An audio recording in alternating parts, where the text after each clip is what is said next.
சூரத்துல் பஹரா அத்தியாயம் 2 வசனம் 102 முதல்.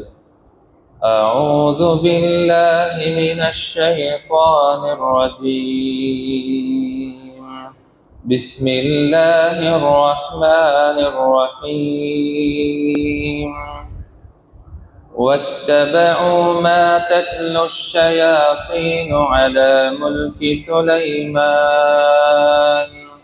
وما كفر سليمان ولكن الشياطين كفروا يعلمون الناس السحر وما أنزل على الملكين ببابل هاروت وماروت وما يعلمان من أحد حتى يقولا إنما نحن فتنة فلا تكفر فيتعلمون منهما ما يفرقون به بين المرء وزوجه وما هم بضارين به من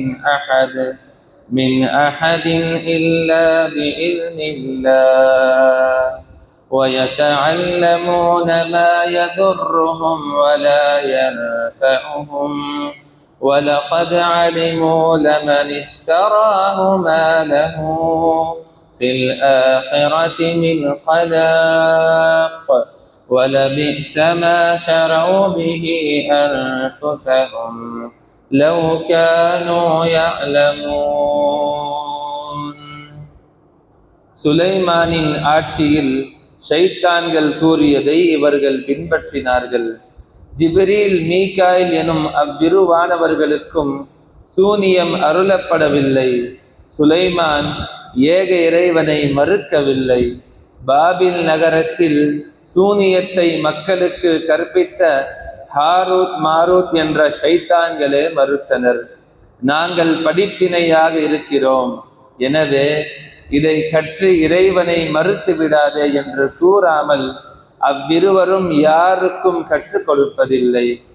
கணவனுக்கும் மனைவிக்கும் இடையில் பிரிவினை ஏற்படுத்துவதையே அவ்விருவரிடம் இருந்து அவர்கள் கற்றுக்கொண்டனர்.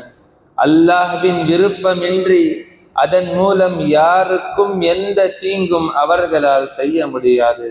தமக்கு தீங்கிழைப்பதையும் பயனளிக்காததையும் கற்றுக்கொண்டார்கள்.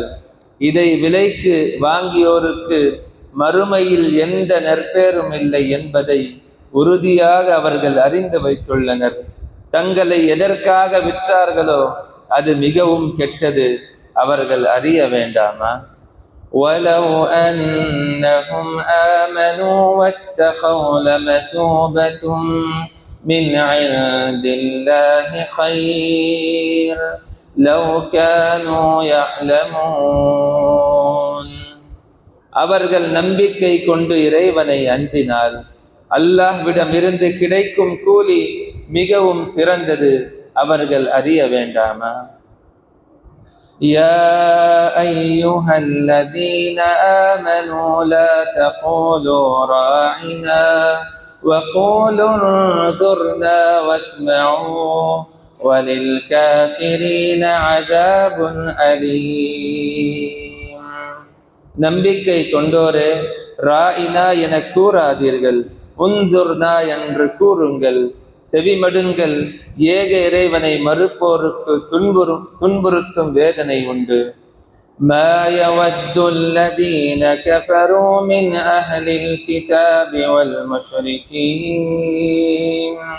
أن ينزل عليكم من خير من ربكم والله يختص برحمته من يشاء والله ذو الفضل العظيم.